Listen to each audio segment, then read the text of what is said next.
Restez jusqu'à la fin de cette vidéo car je vais vous révéler comment une simple innovation mécanique a révolutionné la guerre et changé le cours de l'histoire pour toujours. Une découverte si puissante que l'Église catholique a tenté de l'interdire.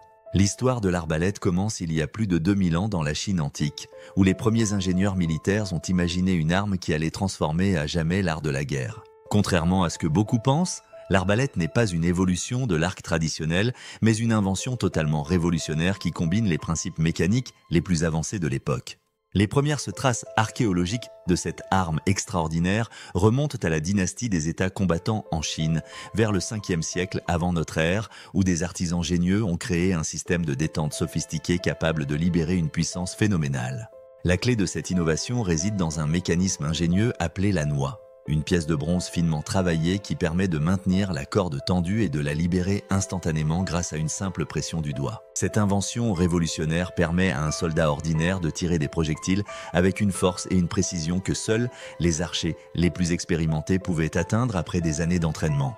Si vous êtes fasciné par ces innovations historiques qui ont changé le monde, n'hésitez pas à vous abonner à la chaîne et à activer la cloche pour ne manquer aucune de nos découvertes passionnantes sur l'histoire de l'humanité.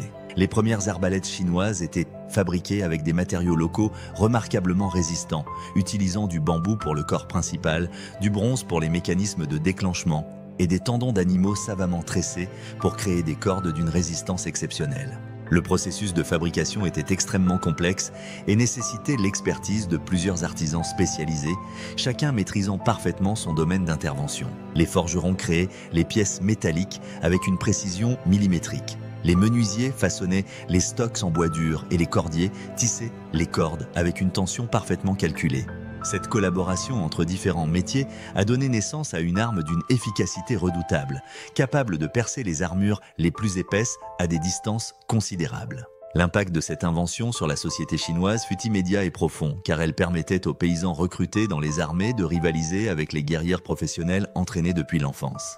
Cette démocratisation de la puissance militaire a contribué à transformer les structures sociales et politiques de la Chine ancienne, donnant naissance à de nouvelles stratégies militaires et à des formations de combat révolutionnaires. Les généraux chinois ont rapidement compris l'avantage stratégique énorme que représentait cette arme et ont développé des tactiques spécifiques pour maximiser son efficacité sur le champ de bataille. Des formations d'arbalétriers ont été créées avec des systèmes de tir en salve qui permettaient de maintenir un feu nourri constant sur l'ennemi, créant un véritable mur de projectiles mortels. Cette nouvelle approche tactique a révolutionné l'art de la guerre en Chine et a contribué à l'unification de l'Empire sous la dynastie Qin, qui a largement utilisé ces armes redoutables pour conquérir ses rivaux. L'arbalète chinoise a continué à évoluer pendant des siècles, avec des innovations constantes qui ont amélioré sa portée, sa précision et sa facilité d'utilisation. Les ingénieurs chinois ont développé des systèmes de tension de plus en plus sophistiqués, utilisant des mécanismes à levier et des poulies pour permettre aux soldats de bander des arcs d'une puissance phénoménale. Certaines arbalètes chinoises tardives pouvaient propulser des carreaux à plus de 400 mètres de distance avec une précision létale, surpassant de loin les performances des arcs traditionnels.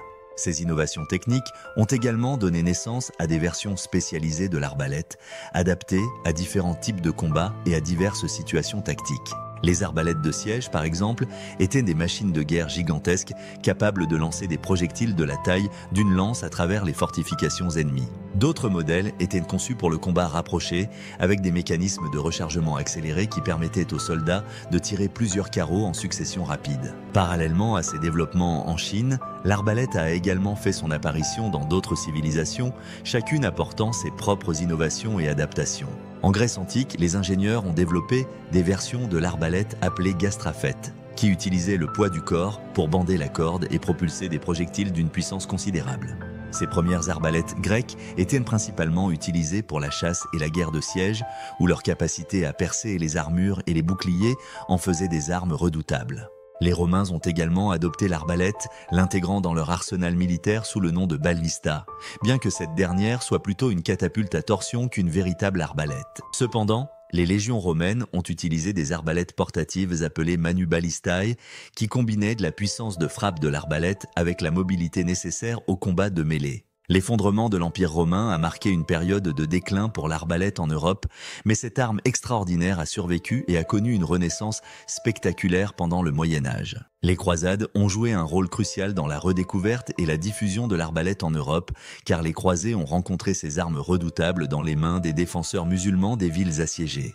Les ingénieurs arabes et byzantins avaient en effet continué à développer et perfectionner l'arbalète pendant que l'Europe traversait ces siècles obscurs, créant des versions encore plus sophistiquées et efficaces.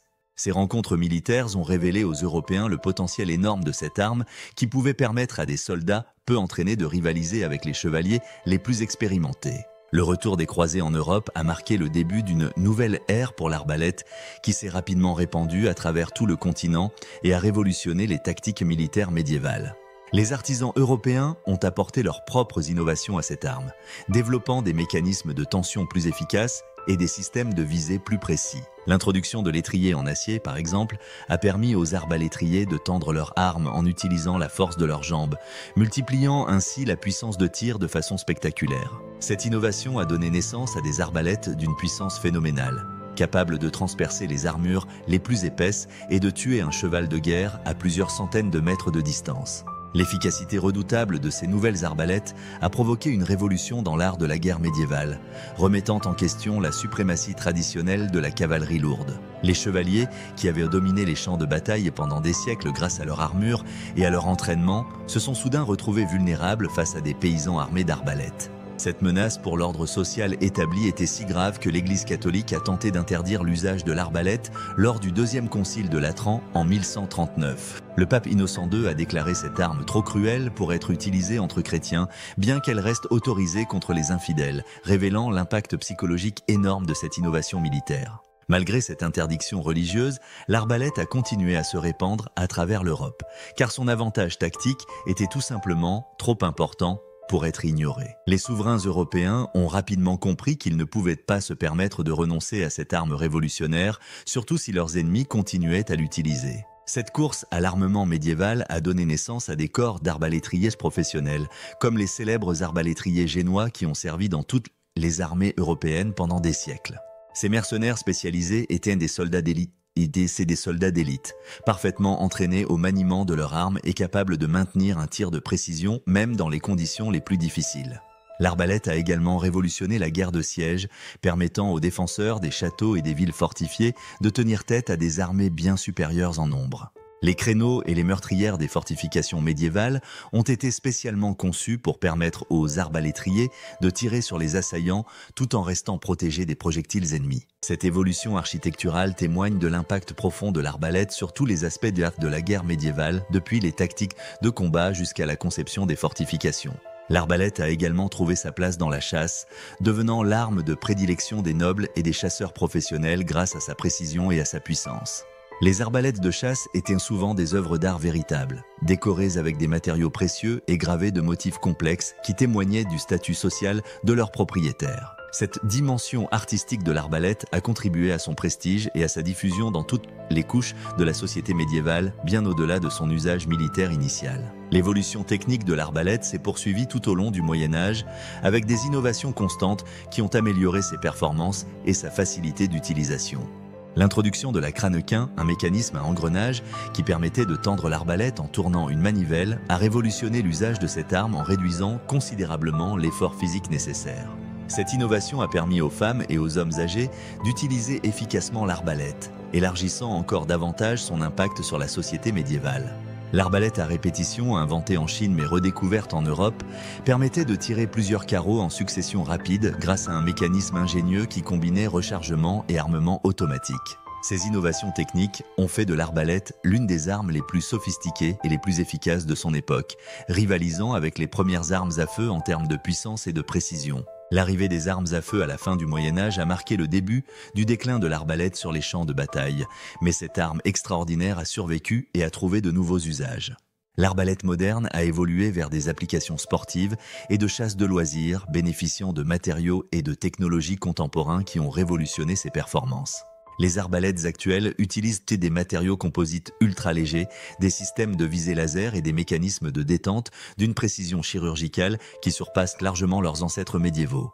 Cette évolution moderne témoigne de la pérennité du génie inventif qui a donné naissance à l'arbalète il y a plus de 2000 ans, prouvant que certaines innovations transcendant les époques et continuent à fasciner l'humanité. L'histoire de l'arbalète nous enseigne comment une simple idée révolutionnaire peut transformer une civilisation entière et changer le cours de l'histoire humaine pour toujours.